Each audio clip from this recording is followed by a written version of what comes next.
Pemirsa, terima kasih masih bersama kami. Berita selanjutnya, Mahabarakan.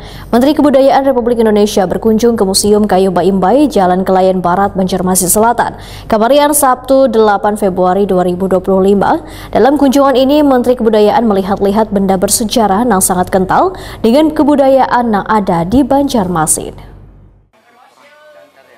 Menteri Kebudayaan Republik Indonesia Fadlizon berkunjung ke Museum Kayu Baimbai, Jalan Kelayan Barat, Banjarmasin Selatan, Kamarian, Sabtu 8 Februari 2025. Dalam kunjungan ini, Menteri Kebudayaan melihat-lihat benda bersejarah yang sangat kental dengan kebudayaan yang ada di Banjarmasin.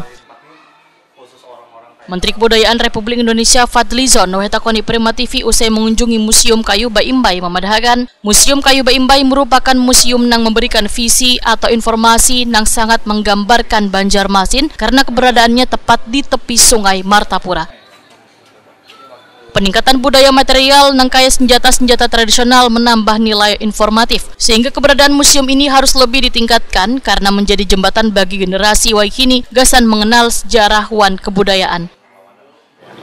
Saya melihat bahwa ini adalah satu museum yang memberikan visi tentang lahirnya kota Banjarmasin yang dulu memang merupakan sungai, digali dengan banyak informasi, narasi, termasuk sumber-sumber dari arsip nasional, dan juga ada peninggalan-peninggalan dari budaya material atau material culture, seperti senjata-senjata tradisional yang dipakai ketika itu, yang menurut cerita bagian dari perlawanan terhadap kolonial.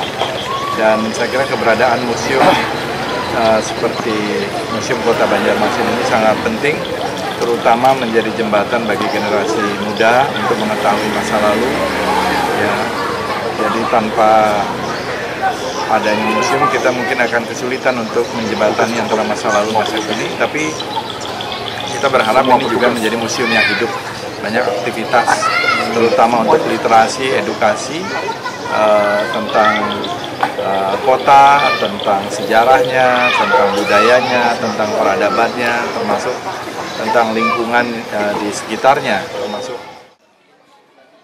Selain mengunjungi Museum Kayu Baimbai, Menteri Kebudayaan bersama rombongan juga melakukan ziarah ke makam Sultan Suryansah wan sholat di Masjid Sultan Suryansah yang berada di kawasan Jalan Pangeran, Banjarmasin Utara, serta berziarah ke makam Pangeran Lantasari di Komplek Pemakaman Kelurahan Sungai Jingah, Banjarmasin Utara.